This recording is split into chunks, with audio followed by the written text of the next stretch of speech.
اعوذ باللہ من الشیطان الرجیم بسم اللہ الرحمن الرحیم وقال، اور شیطان نے کہا اللہ تعالیٰ سے کہ لأتخذن، میں ضرور بناؤں گا، من عبادک، ضرور میں لوں گا تیرے بندوں سے، نصیبا مفروضا، ایک حصہ مقرر کیا ہوا، وَلَأُضِلَّنَّهُمْ، اور میں ضرور ان کو گمراہ کروں گا، وَلَأُمَنِّيَنَّهُمْ، اور میں ضرور ان کو باطل آرزوؤں میں، باطل امیدوں میں مبتلا کروں گا، وَلَآمُرَنَّهُمْ، اور میں ضرور ان کو حکم دوں گا، فَلَيُبَتِّكُنَّ آذَانَ الْأَنْعَامِ، تو وہ ضرور کاٹیں گے، چیریں گے جانوروں کے کان، وَلَآمُرَنَّهُمْ، اور میں ضرور ان کو حکم دوں گا، فَلَيُغَيِّرُنَّ خَلْقَ اللَّهِ، بس وہ تبدیل کریں گے اللہ کی بنائی ہوئی چیزوں کو، اللہ کی تخلیق میں وہ تغیر کریں گے۔ وَمَن يَتَّخِذِ الشَّيْطَانَ وَلِيًّا، اور جس شخص نے شیطان کو دوست بنا لیا، من دون اللہ، اللہ کے سوا، اللہ کو چھوڑ کے، فقد خسر خسرانا مبینا، پس وہ نقصان میں پڑا اور جا کر صریح نقصان میں، واضح نقصان میں جا کر پڑ گیا۔ یعدہم، وہ شیطان ان لوگوں سے وعدہ کرتا ہے، ان کو وعدے دیتا ہے، ویمنیہم، اور ان کو باطل امیدیں دلاتا ہے، وما یعدہم الشیطان الا غرورا، اور نہیں وعدہ کرتا ان سے شیطان مگر دھوکے کا، فریب دیتا ہے ان کو۔ اولئک، یہی وہ لوگ ہیں، مأواہم جہنم، ان کا ٹھکانہ جہنم ہوگا، ولا یجدون عنہا محیصا، اور یہ لوگ نہیں پائیں گے اس جہنم سے بھاگنے کی کوئی جگہ۔ والذین آمنوا، اور ان کے مقابلے میں وہ لوگ جو ایمان لائے، وعملوا الصالحات، اور نیک اعمال کیے، سندخلہم، ان قریب ہم داخل کریں گے ان لوگوں کو، ان ایمان والوں کو، جنات، ایسے باغوں میں، تجری من تحتها الانہار، جن کے نیچے نہریں بہ رہی ہوں گی، خالدین فیہا ابدا، وہ رہیں گے ان جنتوں میں ہمیشہ ہمیشہ۔ وعد اللہ حقا، یہ اللہ کا وعدہ ہے اور یہ حق سچ وعدہ ہے۔ ومن اصدق من اللہ قیلا، اور کون زیادہ سچا ہے اللہ تعالیٰ سے بات کرنے کے اعتبار سے۔ سورۃ النساء کی آیت نمبر 118، 119، 120، 121 اور 122، یہ 5 آیتیں آج کے درس میں تلاوت ہوئی ہیں اور آپ نے ان کا ترجمہ سنا۔ سب سے پہلے ربط آیات، ان آیتوں کا پچھلے آیتوں کے ساتھ کیا تعلق ہے، کیا ربط ہے، کیا وہ تسلسل ہے جو پیچھے سے چلا آ رہا ہے۔ گزشتہ آیات میں اللہ تعالیٰ نے شرک کی تردید فرمائی۔ 4-5 درس جو ہمارے پیچھے گزرے ہیں وہ شرک کے متعلق گزرے ہیں۔ شرک کی 20-25 قسمیں میں نے بیان کی تھیں جو ہمارے معاشرے میں پائی جاتی ہیں۔ تو اللہ تعالیٰ نے اس شرک کی تردید فرمائی اور پھر ساتھ یہ بات بھی سمجھا دی تھی کہ جو لوگ اللہ کے علاوہ غیروں کی پرستش کرتے ہیں، غیروں کو پوجتے ہیں، تو وہ لوگ کن غیروں کو پوجتے ہیں؟ زنانہ ناموں کی دیویاں بنائی۔ اللہ کہتے ہیں کہ الا اناسا، عورتوں کو پوجتے ہیں، عورتوں کی دیویاں، اور میں نے ہندوستان کی ہوں، عرب کی ہوں اور یونانیوں کی ہوں، وہ تمام دیویاں، ان کے میں نے ذکر کل کر دیا تھا درس میں کہ انہوں نے کون کون سے نام کی دیویاں بنائی تھی اور ان کو پوجتے تھے۔ عورتوں کے نام کے بت بنا کے، عورتوں کی شکلوں کے، ان کو خدا سمجھتے تھے۔ تو اللہ کہتے ہیں جب میرے دربار کو چھوڑ دیا تو کن کو جا کے پکڑا؟ کوئی مجھ سے بڑی طاقت ہوتی تو میں بھی کہتا کہ بڑی طاقت کے پاس چلے گئے، لیکن کن کو؟ زنانوں کو جا کے ان کے سامنے سجدہ شروع کر دیا۔ اور اسی طرح اللہ نے کہا کہ اصل میں یہ شیطان کی پوجا کرتے ہیں، کہ یہ ان بتوں کی نہیں کر رہے، اصل میں یہ شیطان کی، شیطان ان کے دلوں میں وسوسہ ڈالتا ہے، امیدیں دلاتا ہے، ان کے جو تخیلات ہوتے ہیں، خیالات، ان پر وہ غالب آ جاتا ہے، پھر ان کو شرک پر آمادہ کرتا ہے کہ تم فلاں بابے کے پاس چلے جاؤ، فلاں زیارت پہ چلے جاؤ، وہاں تمہیں شفا مل جائے گی، فلاں کو بھی شفا ملی تھی، وہاں جا کے پتھر تم رگڑنا، وہاں جا کے سجدہ کرنا، وہاں جا کے یہ کرنا، یہ ایسی چیزیں ان کے ذہن میں ڈال دیتا ہے کہ وہ جا کر وہاں شرک شروع کر دیتے ہیں۔ حدیث شریف میں جو میں نے دعا ذکر کی تھی کہ شیطان سے پناہ پکڑنے کے لیے اس دعا کا ذکر آتا ہے جو اللہ کے نبی نے کی بھی ہے اور سکھلائی بھی ہے. اللہم انی اعوذ بک من شر الشیطان و شرکہ، اے اللہ میں شیطان کے شر سے اور اس کے شرک سے تیری پناہ مانگتا. تو یہاں یہ جو لفظ ہے شرک، یہ دو طرح سے پڑھا جاتا ہے. شرک بھی اس کو کہتے ہیں اور شرک بھی کہتے ہیں، دونوں طرح پڑھا گیا ہے. اگر یہ شرک ہو شرط زبر سے تو اس کا معنی ہوتا ہے جال. تو اگر ایسا ہے تو معنی کیا ہوگا؟ اے اللہ میں شیطان کے جال سے پناہ مانگتا ہوں. ہمارے بزرگوں نے ایک کتاب لکھی ہے تلبیس ابلیس، کہ ابلیس کے پاس وہ کیا فن ہے کہ جو جن کے ذریعے سے وہ لوگوں کو گمراہ کرتا ہے. کیونکہ جو ولی ہوتے ہیں، ولی کو گمراہ کرنا آسان نہیں ہوتا، عالم کو گمراہ کرنا آسان نہیں ہوتا، کیونکہ علماء نے علم پڑھا ہوتا ہے. لیکن اس کے پاس بڑے بڑے جال ہیں. وہ ہر کیٹیگری کے لوگ، مستریوں کو کس طرح گمراہ کرے گا، عام طبقے کو کس طرح گمراہ کرے گا، خواص کو کس طرح گمراہ کرے گا، علماء کو کس طرح گمراہ کرے گا، جو زاہدین ہیں عبادت میں اندر ہیں وہ ان کو جو ہے عابدین کو کس طرح گمراہ کرے گا، اور اولیاء کو کس طرح گمراہ کرنا ہے. شیطان بہت بڑی طاقت ہے، تو گمراہی کی بہت بڑی طاقت ہے. تو آپ اندازہ لگائیں جو جنوں میں سے تھا، کان من الجن، اللہ نے کہا تو جنات تو آسمانوں پہ داخل ہی نہیں ہو سکتے، لیکن اس نے اتنی عبادت کی کہ اللہ تعالیٰ نے اس کو اٹھا کے آسمان پہ لے گئے، پھر جنتوں میں لے گئے، پھر وہاں آدم علیہ الصلوۃ والسلام کے ساتھ اس نے گڑبڑ کی، لیکن بہرحال اس نے ایک مقام بنایا اللہ کے سامنے، اور ہزاروں سال اس نے سجدے کیے اور اللہ کو راضی کیا.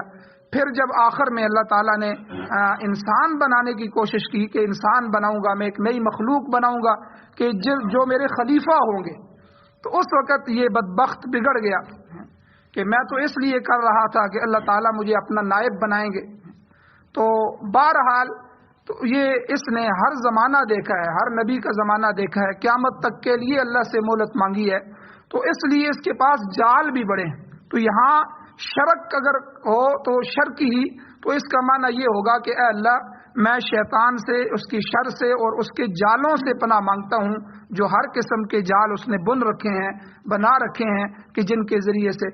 اس لیے حضور علیہ الصلوۃ والسلام نے فرمایا عورتیں شیطان کے جال ہیں. کتنے حکمرانوں کو عورت کی وجہ سے شیطان نے گمراہ کر دیا.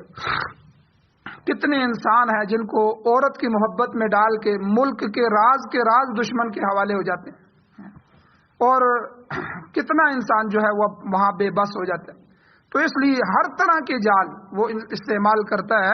تو اللہ تعالیٰ نے، اللہ کے نبی نے جو ہے اس جالوں سے بھی پناہ مانگنے کا حکم کیا.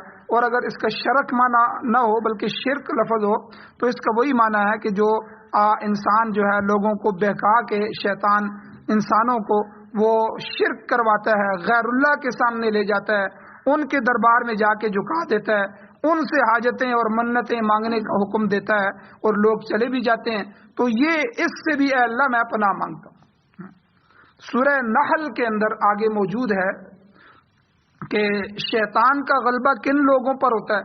اللہ تعالیٰ وہاں فرماتے ہیں ان لوگوں پر ہوتا ہے جو شیطان کے ساتھ دوستی کرتے ہیں، جو شیطان کے ساتھ اپنا ہاتھ ملاتے ہیں. والذین ہم بہ مشرکون، اور وہ لوگ جو اس کے ساتھ شرک کرتے ہیں. دنیا میں جیسے میں نے کل بھی ذکر کیا تھا بہت سی قومیں ایسی ہیں جو باقاعدہ شیطان کو بلا رہی ہیں اور شیطان کی پوجا کرتی ہیں. یہود کی بہت سی قسمیں ہیں، ان کو پتہ ہے کہ جو دجال آئے گا تو دجال کو گویا کہ وہ اپنے لیے امام سمجھتے ہیں. اب دجال کی آمد ہے سے پہلے وہ اس کو پکار رہے ہیں. تو اس طرح جو ہے بہت سے لوگ شیطان کی پوجا میں لگے ہوئے ہیں. تو اللہ یہاں بھی فرماتے ہیں کہ ان لوگوں پر شیطان غلبہ حاصل کرتا ہے. والذین ہم بہ مشرکون، جو اس کے ساتھ شرک کرتے ہیں. گویا شیطان ان لوگوں کے لیے شرک کا ذریعہ اور سبب ہے. بہرحال یہ ایک پکی ٹھکی بات ہے، مسلمہ امر ہے کہ تمام نیکیوں کی اصل الاصول توحید ہے. نیکیاں تو ساری ہیں، نماز ہے، روزہ ہے، زکوٰۃ ہے، حج ہے، اور اسی طرح صدقے خیرات ہیں، دوسرے اللہ تعالیٰ کے حکم ہیں، یہ ساری نیکیاں ہیں. لیکن ان میں سے جو توحید ہے یہ بنیاد ہے، اصل ہے. اگر توحید نہیں تو 100 حج بھی قبول نہیں. ساری زندگی کی نمازیں بھی قبول نہیں. تو نیکیوں کی بنیاد، نیکیوں کی اصل الاصول، جڑ جو ہے وہ توحید ہے. اور اسی طرح برائیاں بھی بہت ساری ہیں. زنا ہے، قتل ہے، اور اسی طرح دنیا بھر کی برائیاں ہیں. جھوٹ ہے، مسلمان کو دھوکہ دینا ہے، ٹھیک ہے، اور رشوت ہے، اور غیبت ہے، جھوٹ ہے، یہ سارے گناہ ہیں. لیکن برائیوں کی اصل الاصول اور جڑ اور بنیاد یہ شرک ہے. توحید شرک تو جو ہے شرک کو داخل نہ ہونے دے. اللہ کی ذات کو چھوڑ کے کسی ذات کی، ہمارے حضرات تو یہ بھی کہتے ہیں کہ اپنی اولاد کی طرف بھی محتاجگی کا خیال نہ رکھو کہ میں آج ان کو پال رہا ہوں، کل یہ نیک ہو بنے گی اور میں بوڑھا ہو جاؤں گا پھر یہ مجھے پالے گی. یہ بھی شرک ہے. اللہ کی ذات، جو اللہ مجھے آج پال رہا ہے وہ اللہ مجھے کل پالے گا. اولاد سبب نہ بنی تو اللہ کسی اور کو سبب بنا دے گا. کتنی اولادیں ایسی ہیں جو ماں باپ کو گھر سے نکال دیتی، جو ایک دوسرے پر ڈالتی رہتی ہیں اور ان کی امیدوں پر پانی پھر جاتا ہے. اس لیے یہ امید جو ہے نا، یہ بھی عبادت ہے. یہ بھی اللہ کی ذات کے علاوہ کسی سے امید رکھنا بھی جائز نہیں. کون کسی کی امیدوں کو پورا کر سکتا ہے؟ تو آپ کا بہت اچھا دوست بھی ہو، وہ ایک دفعہ آپ کو کوئی پیسے دے دے گا، کوئی رقم دے دے گا، دوسری دفعہ پھر وہ بہانے بونے ڈالنا شروع کر دے گا. تو اس لیے کوئی کسی کی امید پر نہیں اتر سکتا. اس لیے جب کسی سے امید رکھیں گے، جب اللہ کے غیر کے امید ہوگی تو پھر جب وہ امید ٹوٹتی ہے تو انسان کا دل ٹوٹ جاتا ہے. تو اس لیے اللہ کی ذات کا محتاج بن جائے، اللہ کی ذات سے امید رکھے، اللہ کی ذات کی طرف ہی توجہ رکھے، اللہ کے غیر کی طرف نہ جائے، کسی اور کے دروازے پہ نہ جائے. تو اس لیے نیکیوں کی جو جڑ ہے وہ توحید ہے، برائیوں کی جو جڑ ہے وہ شرک ہے. تو جو شخص شرک میں مبتلا ہو گیا تو اس نے اپنی جڑ، اپنی بنیاد خراب کر دی. تو اس لیے بنیاد جب خراب ہو گئی تو ساری عمارت خراب ہو گئی. جیسے میں نے پہلے ذکر کیا، اگر شرک کر رہا ہے تو پھر جتنے مرضی صدقے خیرات کر رہا ہے، جس طرح کافر کر رہا ہے. کتنے کافر ہیں، انہوں نے NGOs بنائی ہوئی ہیں، کوئی کسی جگہ سکول بناتے ہیں، کسی جگہ پل بناتے ہیں، کئی ممالک میں جا کے وہ امداد دیتے ہیں، کتنے نیکی کے کام بظاہر کرتے ہیں. لیکن چونکہ پیچھے کفر ہے، کفر کی وجہ سے ان کو اس کا ثواب نہیں مل سکتا. اس کی مثال علماء اس طرح دیتے ہیں ایمان کی، توحید کی، کہ یہ اکائی ہے اور آگے اعمال جو ہیں وہ زیرو ہیں. تو اب اگر اکائی موجود ہو، ایمان موجود ہو، تو آپ سمجھ لیں کہ ایک حرف لگ گیا، دو حرف لگے، جو ہے گنتی جو ہے اکائی یہ لگ گئی. تو آگے جتنے عمل کرتا رہے گا وہ زیرو زیرو لگاتے رہیں تو اس ایک کی قیمت بن جائے گی. ایک کے آگے زیرو آئے تو 10 بن جاتا ہے، پھر دوسرا زیرو لگاؤ تو وہ 100 بن جاتا ہے، تیسرا زیرو لگاؤ تو وہ 1000 بن جاتا ہے. ہر زیرو سے اس ایک کی ویلیو بڑھ رہی. وہ ایک نہیں رہا، ایک زیرو سے 10 ہو گیا، 2 زیرو سے 100 ہو گیا، 3 زیرو سے اکائی لگ رہی ہے. ایمان موجود ہے. اور اسی طرح اگر ایمان موجود نہیں ہے تو اکائی کوئی نہیں ہے. اب خالی زیرو ہے، خالی 100 زیرو بھی لگا دو تو اس کی قیمت زیرو ہی رہتی. تو اس لیے اگر ایمان اور توحید نہیں ہے تو جتنے مرضی عمل کرے، شرک اور کفر اگر داخل ہے انسان کے دل میں تو اس کی وجہ سے وہ سارے اعمال بیکار ہیں، دنیا میں ان کا کوئی اجر نہیں. تو اس لیے شرک کو اکبر الکبائر کہا گیا ہے، یعنی سب سے بڑا گناہ، کبیرہ گناہوں میں سے سب سے بڑا گناہ. اور ساتھ ساتھ اللہ تعالیٰ نے یہ بھی سمجھا دیا کہ شرک کے ارتکاب میں شیطان کو بہت کچھ دخل حاصل ہے. چنانچہ اگلی آیت میں اب اللہ تعالیٰ شیطان کی کارگزاری بیان کر رہے ہیں کہ وہ انسان کو کس طریقے سے شرک اور برائی کے راستے پر ڈالتا ہے اور ہمیں کس طریقے سے اس سے بچنا چاہیے. اللہ تعالیٰ نے فرمایا قرآن مجید میں دوسری جگہ کہ جب شیطان کو حضرت آدم علیہ السلام کے سامنے اللہ نے سجدہ کرنے کا حکم دیا تو ابا واستکبر وکان من الکافرین. ابا، اس نے انکار کیا، واستکبر اور تکبر میں مبتلا ہو گیا، وکان من الکافرین. تو یہ اللہ کے حکم کا انکار کرنے سے تو انسان کافر ہو جاتا ہے، اور پھر تکبر کیا تو وہ کان من الکافرین، کافروں میں داخل ہو گیا، کافر ہو گیا. تو تمام فرشتے اس کے مقابلے میں، شیطان کے مقابلے میں، انہوں نے اللہ کے حکم کو مانا، اللہ کے حکم کی تعمیل کی اور آدم علیہ السلام کو سجدہ کیا. لیکن شیطان اکڑ گیا. پھر خالی اکڑا نہیں، حجت بازی اللہ سے شروع کر دی کہ میں انسان سے افضل ہوں، افضل جو ہے اپنے سے کم تر کو کیسے سجدہ کر سکتے ہیں؟ شیطان نے جو دلیل دی قرآن مجید نے اس کو بھی نقل فرمایا. اس نے کہا خلقتنی من نار وخلقتہ من طین، اے اللہ تو نے مجھے آگ سے پیدا کیا اور انسان کو مٹی سے بنایا. تو ظاہر ہے کہ آدم علیہ السلام کی تخلیق شیطان کے سامنے ہوئی تھی، اس کو پتا تھا کہ یہ تخلیق ہو رہی ہے، تو اللہ تعالیٰ نے آدم علیہ السلام کا مجسمہ بنایا. حدیث میں آتا ہے کہ اللہ تعالیٰ نے مٹی سے مجسمہ بنایا اور اس کو جو ہے ایک میدان میں رکھا. تو شیطان نے دیکھا کہ یہ نئی مخلوق ہے، یہ نیا ڈھانچہ ہے، تو وہ آیا، اس نے گھوم پھر کے اسے غور سے دیکھا. اب وہ اس کے اندر داخل ہوا اور انسان کا جو پیٹ تھا وہ خالی تھا. جب اس نے دیکھ لیا شیطان نے، تو پھر اس نے اندازہ لگایا کہ یہ جو خالی جگہ ہے اس میں میں وسوسہ ڈالنے کی گنجائش رکھتا ہوں، اس میں گنجائش موجود ہے کہ میں وسوسے ڈال سکوں، کیونکہ جو ٹھوس چیز ہوتی ہے اس میں کوئی چیز داخل نہیں ہو سکتی، مگر انسانی جسم اس قابل ہے کہ اس میں ایسی ویسی چیز داخل ہو جائے. چنانچہ اس نے انسان کو بہکانے کا پروگرام بنا لیا، اور یہ حدیث کا مضمون ہے. بہرحال شیطان نے کیا کیا؟ مٹی کو حقیر جانا. اس نے کہا کہ اللہ ہم کو آپ نے، کیونکہ فرشتوں کو اللہ نے نور سے بنایا، وہ نوری مخلوق ہے. جنات کو اللہ تعالیٰ نے جو ہے شرارے سے بنایا، آگ سے بنایا، شعلے سے بنایا، اور تیسری مخلوق جو انسان ہے اللہ تعالیٰ نے اس کو مٹی سے بنایا. یہ انسان اپنی خاکی جو ہے فطرت رکھتا ہے. تو اس نے کہا کہ مٹی نیچے بیٹھی ہوتی ہے، مٹی نیچے ہوتی ہے، آگ اوپر بلند ہوتی ہے، آگ افضل ہے. اے اللہ مجھے آگ سے آپ نے بنایا ہے، میں مٹی کو کیوں سجدہ کروں؟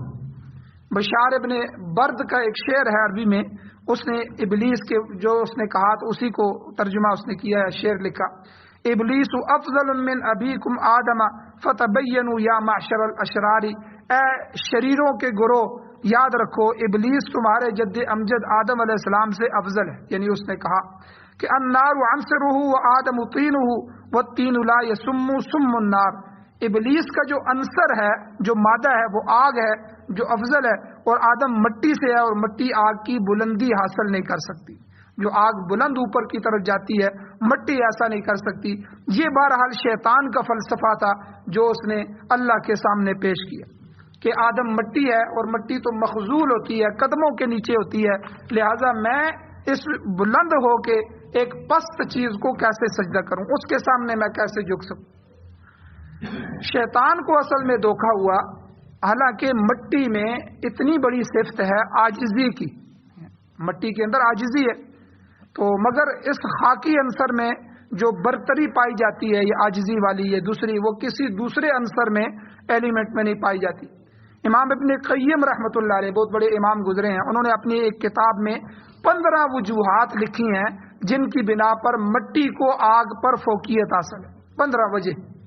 اور حضرت مجدد الفسانی رحمۃ اللہ علیہ نے اپنے ایک خط میں، ایک مکتوب میں وہ لکھا ہے کہ خاکی انسان میں اللہ تعالیٰ نے ایسی صلاحیت رکھی ہے کہ انسان وہ اللہ تعالیٰ کی ذاتی تجلیات سے مستفید ہو سکتا ہے.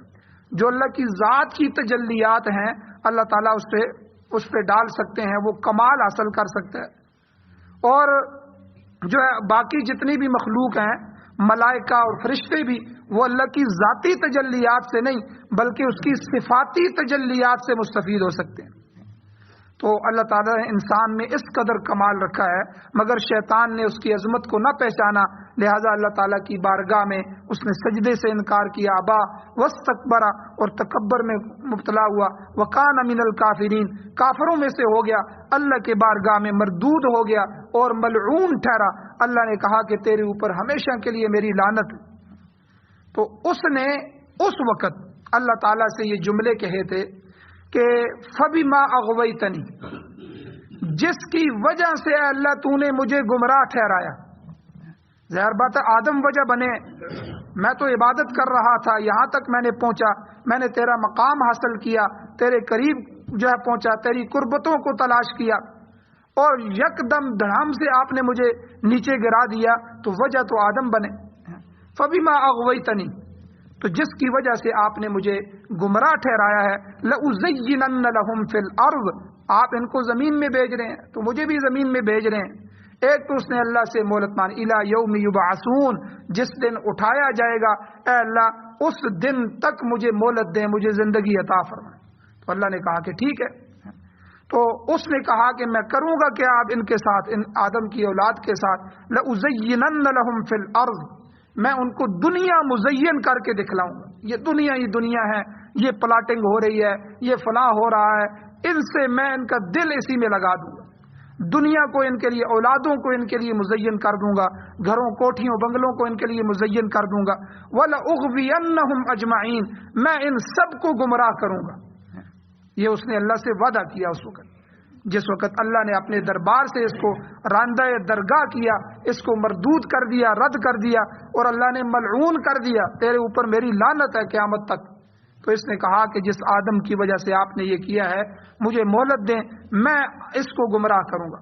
تو اللہ نے فرمایا، پھر دوسری جگہ آتا ہے الا عبادک المخلصین، کہ تو جا، تو اپنا کام کر، لیکن میرے مخلص بندے تیرا شکار نہیں بنیں گے، جو مجھے رب مانتے ہوں گے وہ تیری وجہ سے نمازیں نہیں چھوڑیں گے، کہ تو نے ان کو گمراہ کر دیا، تو نے ان کو دنیا میں لگا دیا، تو نے ان کو کھیتی باڑی میں لگا دیا، تو نے دنیا کو مزین کر دیا۔ تو یہ قرآن کی آیات ہیں، اس نے ایک وعدہ کیا، لَأُزَيِّنَنَّ لَهُمْ فِي الْأَرْضِ وَلَأُغْوِيَنَّهُمْ أَجْمَعِينَ، اور دوسری آیت میں آتا ہے کہ ثُمَّ لَآتِيَنَّهُمْ مِن بَيْنِ أَيْدِيهِمْ وَمِنْ خَلْفِهِمْ وَعَنْ أَيْمَانِهِمْ وَعَنْ شَمَائِلِهِمْ، یعنی اے اللہ میں اس آدم کے بیٹوں کو، اس تیری مخلوق کو گمراہ کروں گا، آگے سے آگے، من بین ایدیہم، ہر طرف سے میں ہر طریقے سے گمراہ کروں گا، من بین ایدیہم، سامنے سے بھی آؤں گا، ومن خلفہم، ان کے پیچھے سے بھی آؤں گا، وعن ایمانہم، ان کے دائیں طرف سے بھی حملہ کروں گا، وعن شمائلہم، اور ان کے شمائل یعنی بائیں طرف سے بھی حملہ کروں گا۔ میں ہر طرف سے آ کر گمراہ کرنے کی کوشش کروں گا، نیکیوں سے ان کو دور کروں گا، اور میں گمراہی اور برائی اور جو ہے اسی طرح ذلت میں ان کو مبتلا کروں گا۔ مفسرین اکرام نے یہاں ایک نقطہ لکھا ہے، وہ فرماتے ہیں آگے سے مراد دنیا ہے، یعنی سامنے میں ان کو دنیا دکھاؤں گا، پیچھے سے مراد عقبہ ہے، آخرت ہے، یعنی میں ان کی آخرت کی طرف سے بھی ان کو گمراہ کروں گا، ان کو بے خیال کر دوں گا، ان کو آخرت کا، موت کا خیال ہی نہیں رہے گا، اور اپنی ساری پلانگیں کریں گے، گھر بنانے کی، ہر چیز کی، اولاد کی تعلیم کی، لیکن موت کی کوئی پلاننگ نہیں کریں گے۔ میں ہر طریقے سے ان کی عقبہ آخرت بھی بلا دوں گا۔ اور دائیں طرف سے مراد دین کا راستہ ہے، دین پر چلنے ہی نہیں دوں گا، اگر آ بھی گئے تو دین کے اندر رکھ کے بھی میں ان کو بدعات، رسومات، رواجات اور ان چیزوں میں لا کے مزین کر کے میں جو ہے ان کے دین کو بھی گمراہ کروں گا۔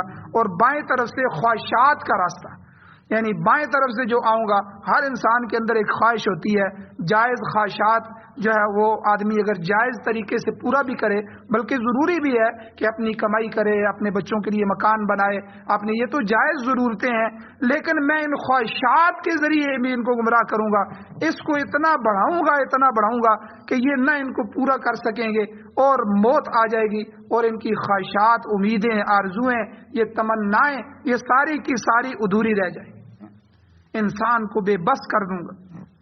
تو مقصد کیا ہے اس آیت سے، جو اس نے اللہ سے وعدہ کیا کہ اللہ ہر طرح سے اسے گمراہ کرنے کی کوشش کروں گا۔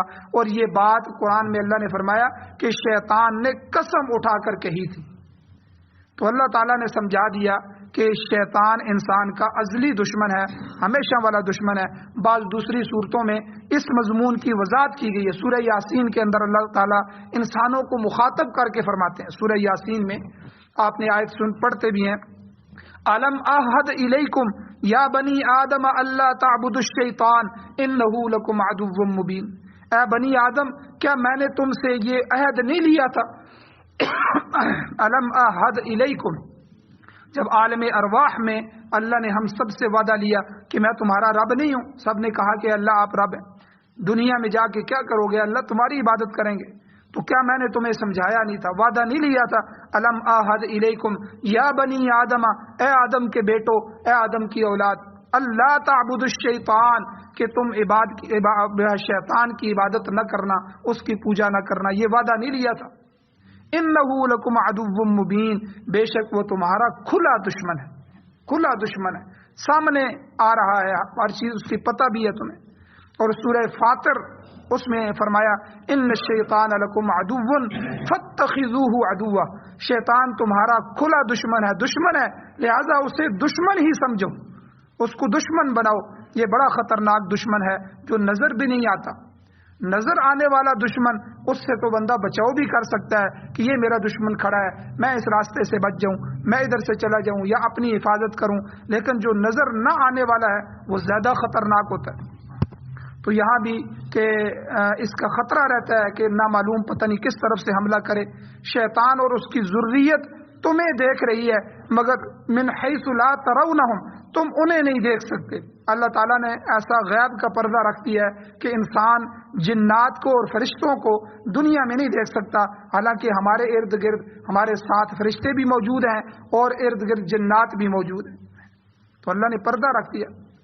حضور نبی کریم صلی اللہ علیہ وسلم ایک دفعہ مسجد میں اعتکاف فرما رہے تھے۔ انسان یعنی انسان کو شیطان کس طرح گمراہ کرتا ہے، اس پر واقعہ آپ سنیں کہ مسجد میں اعتکاف میں تھے، آپ کی جو بیوی ہیں زوجہ محترمہ ام المؤمنین حضرت صفیہ رضی اللہ تعالی عنہ آپ سے ملاقات کے لیے مسجد میں آئیں۔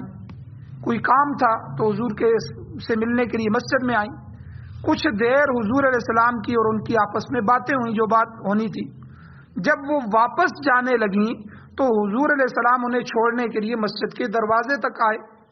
اب سامنے سے دو آدمی، دو صحابی آ رہے تھے۔ انہوں نے جب دیکھا کہ حضور کھڑے ہیں، حضور کے ساتھ کوئی مستورات ہے، تو صحابہ کے دل میں تو کوئی برائی نہیں آتی تھی کہ کوئی مستورات کوئی مسئلہ پوچھ رہی ہوگی، کوئی بات کر رہی ہوگی، تو انہوں نے جلدی جلدی قدم اٹھانے شروع کر دی تاکہ یہاں سے جلدی جلدی آگے نکل جائیں۔ تو حضور علیہ السلام نے انہیں آواز دے کر ٹھہرایا، رک جاؤ بھائی، اور پوچھا تم کون ہو؟ انہوں نے بتایا کہ ہم فلاں فلاں صحابی ہیں۔ تو وہ ٹھہر گئے، اپنے نام بتائے۔ تو آپ علیہ السلام نے فرمایا جان لو کہ یہ عورت میری بیوی ہے، یہ حضرت صفیہ ہیں، کسی کام سے میرے پاس آئی تھی، اب ان کا کام ختم ہو گیا ہے تو میں ان کو دروازے تک چھوڑنے کے لیے آیا ہوں، اب یہ جا رہی ہیں۔ تو انہوں نے کہا کہ حضور ہمارے دل میں تو کوئی ایسی بات نہیں آئی، ہم تو آپ پر ایمان لائے ہیں۔ تو انہوں نے کہا کہ تم جانتے نہیں ہو، حضور نے یہاں یہ ارشاد فرمایا ان الشیطان یجری من الانسان مجری الدم، کہ شیطان انسان کے اندر وہاں تک گھس جاتا ہے جہاں تک خون پہنچتا ہے۔ تو انسان کے خون کے ساتھ ساتھ شیطان بھی چلتا ہے۔ تو مجھے خطرہ ہوا کہ شیطان تمہارے دلوں میں کوئی وہم ڈال دے گا کہ رات کا وقت ہے اور حضور علیہ السلام اعتکاف بھی فرما رہے ہیں، اور یہ پتہ نہیں کون عورت آئی ہے اور کیسے آئی ہے اور یہاں کیا لینے کے لیے آئی ہے، کیا باتیں ہوئی ہیں، تو یہ شیطان جو ہے تمہارے دل میں وسوسہ ڈال دے۔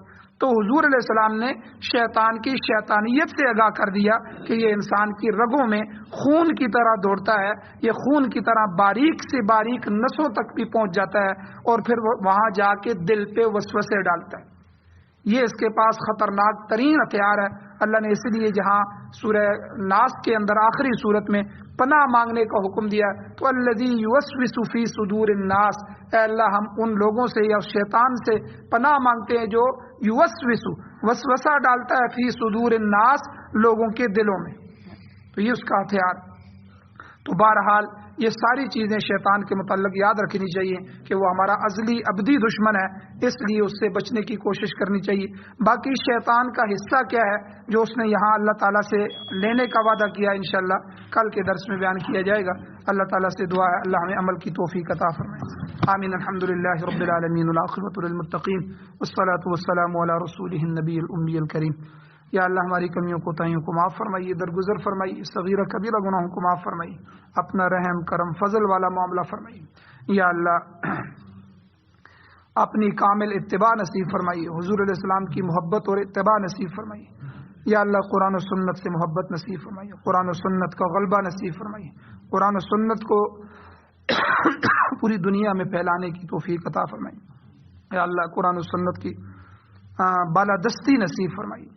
یا اللہ جو حضرات پریشان حال ہیں ان کی پریشانیوں کو دور فرمائیے، جو حضرات ایمان کی حالت سے اس دنیا سے جا چکے ہیں یا اللہ ان سب کی بخشش فرمائیے۔